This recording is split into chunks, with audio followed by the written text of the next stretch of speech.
Well, welcome back, everybody. We've got an interesting story today concerning a student who was arrested in Florida. It looks like he's 11 years old, and there's a little bit of controversy on what he was exactly arrested for. And digging into the story, I went to 4 different sources and kind of got the full story here, I think, or at least what's been released so far. So apparently, this happened at Lakeland, Florida.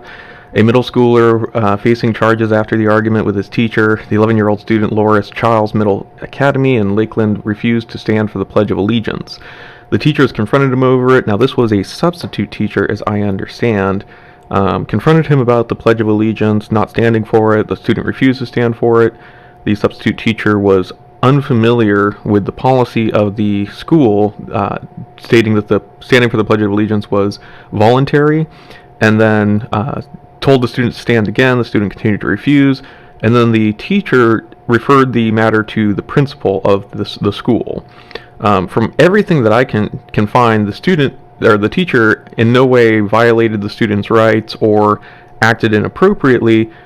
He just had a misconception of what the policy was from the school's standpoint, and then referred it to the principal. That's exactly what the teacher should do. So we'll get into this and we'll read the story here, but that's my impression thus far. So this is from Channel 10 News. This was reported back on the 15th. Now, this actual story happened back on February 4th. So I'm not really sure why it took so long for this to come out into the news, but I'm guessing that the family waited until that time in order to approach the news or release the story.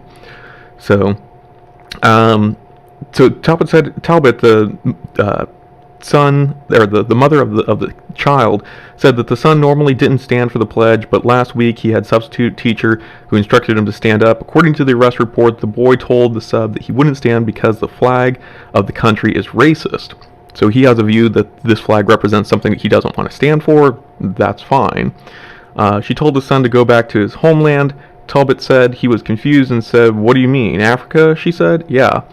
So the teacher said, "Okay, well, if you don't like the country, go back to where you came from." Kind of stupid to say to a kid, because obviously a kid doesn't have a choice as far as where he lives. That's up to the parents.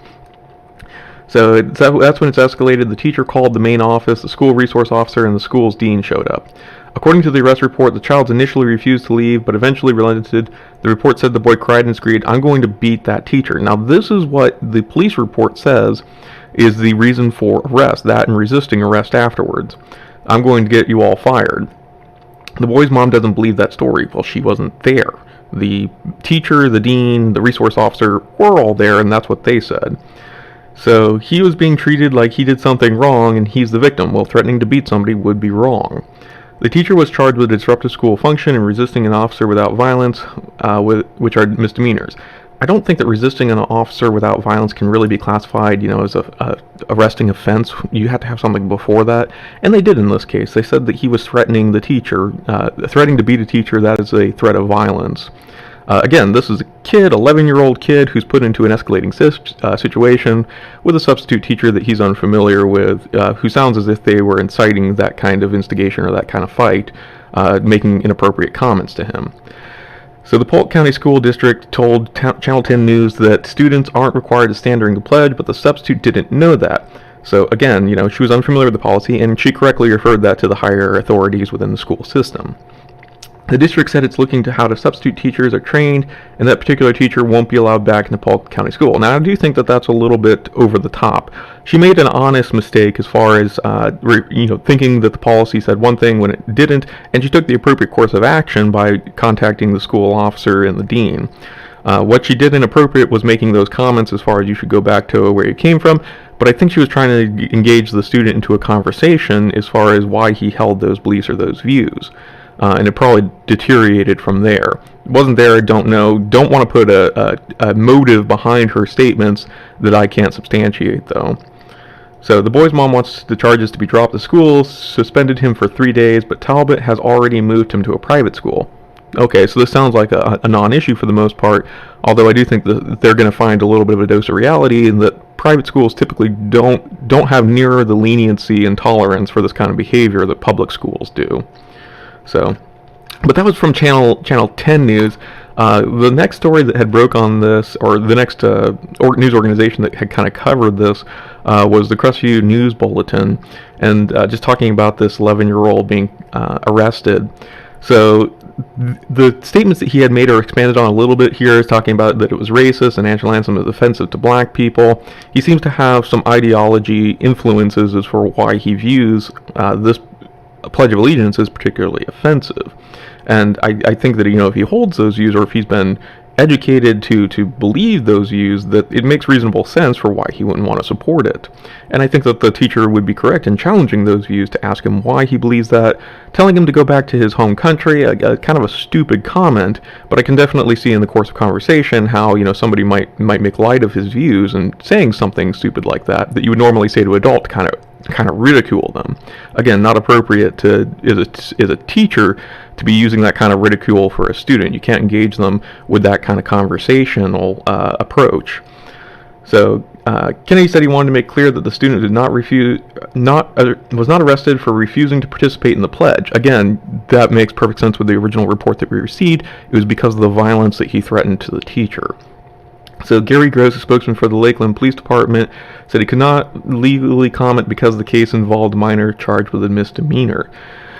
According to the report from Bay News 9, the student allegedly told the substitute teacher that he didn't want to stand for the Pledge of Allegiance and the flag is racist and offensive to black people. District official said the teacher's name, Anna Alvarez Kennedy, said that she was not aware of the district policy regarding the pledge, again backing up the original statement made by Channel 10.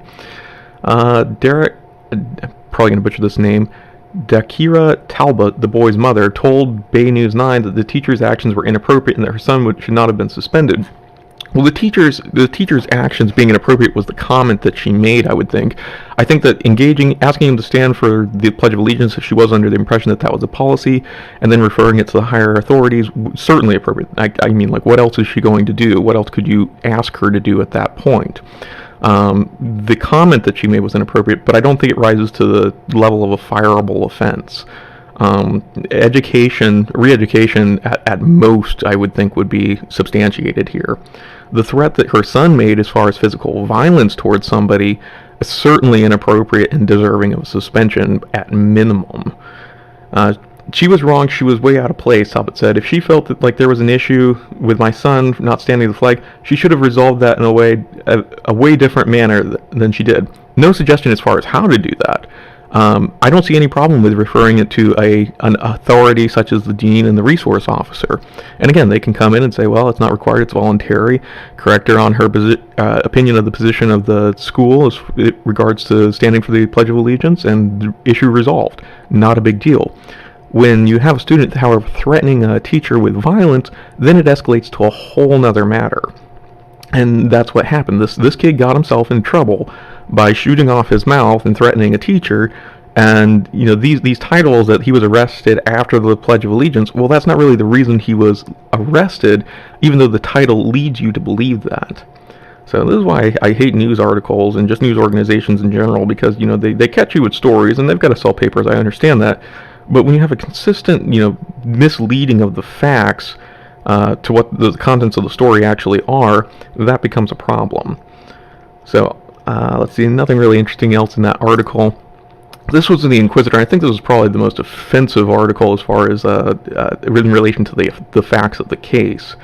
So in this article, it reads that the 11-year-old student was arrested for refusing to stand the national anthem in his classroom. Now, this actually claims that the reason was because he refused for standing. Now, this was published on the 16th after the story from Channel 10 News and after the facts were released. Again, this is 12 days after the entire incident occurred, and they're still making this claim that he was arrested for not refusing to stand for the national anthem in the classroom. Again, National Anthem / Pledge of Allegiance.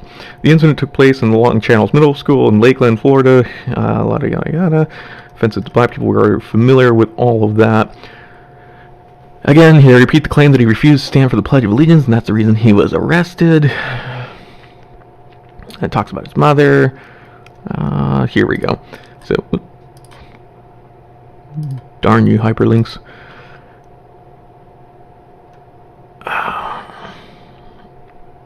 So As the Sacramento Bee reported, some of these were met with harsh responses from school administrators. In Louisiana, the superintendent of Bosch Parish School District issued a statement supporting schools that punish students for protesting during the national anthem. This goes back into kind of the history of prior things happening to this, not related to this case. This was a case of a student threatening violence to a teacher. This, happened to occur at the end. The rising incident that caused escalation was the teacher's misunderstanding of a policy, but that's not the reason the student was suspended. Had the student not threatened a teacher, he wouldn't have been suspended. Let's see. So it goes into the unconstitutionality is ruled by the courts in 1943, is argued by the ACLU. Totally think that's fine. If you don't have a conducive stand on the Pledge of Allegiance where you think it's offensive or it's discriminates against you, we live in a free society and a culture that does not compel you to stand for those things. And again, the school policy was in line with this. They stated that it was voluntary on the students' part to stand and state the Pledge of Allegiance. Again, is a state-run organization funded by taxpayer money. They encourage it and they facilitate and support that behavior, but again, it is not mandated. This was a misunderstanding on the teacher's part, or the substitute teacher, believing that it was mandatory. And again, he didn't assault the student, he didn't use coercive force, he merely addressed the student for what he believed and challenged him on his opinions, and made inappropriate comments concerning the ridicule that he used to address the student's beliefs. Again, I wouldn't think that's necessarily a fireable offense, but there was no use of force, there was no coercion, there was no punishment issued out to the student.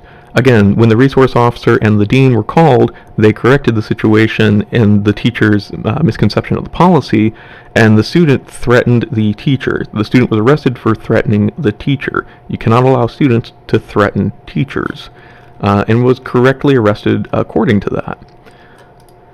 This was by the New York Post. It was released on the 17th concerning the student's arrest for refusing to stand for after refusing to stand for the Pledge of Allegiance. Again, here we have the word after as if it's leading you to believe that it was because he refused to stand for the Pledge of Allegiance. Not actually a cause. It was incidentally after they removed the threat of violence from the title. And as we get into the article, they actually bury it within the article further down. And so, again, talking about the student's views, the outbursts that had occurred. Going down, again, we get all the way down here before it talks about the student also allegedly called student leaders racist, threatening to get the school resource officer and the principal fired, and beat up Alvarez, according to the arrest affidavit. Why is that not in the very first paragraph? That is the reason that he was arrested. It's articles like this, like I said, that it just disgusts me with the news, because they lead off with a misconception of what the story is, and they bury the facts of the article down here, where people start to either read just a headline, or they start to read the beginning of the article, and most people will not either get to that point or will miss that connection, and you get this wrong impression that there are these school administrators who are arresting people for not pledging or giving the Pledge of Allegiance during class, and that is not the case at all.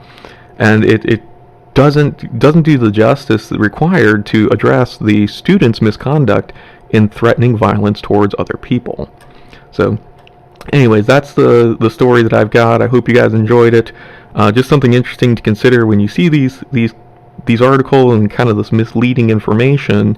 It should lead you to question and consider what other factors are involved when you look at this and when you read these kind of pieces. So, hope you enjoyed it and gave you something to consider. Let me know your thoughts down in the comments, or if you're aware of other situations like this, I'd be interested in learning about them. Take care.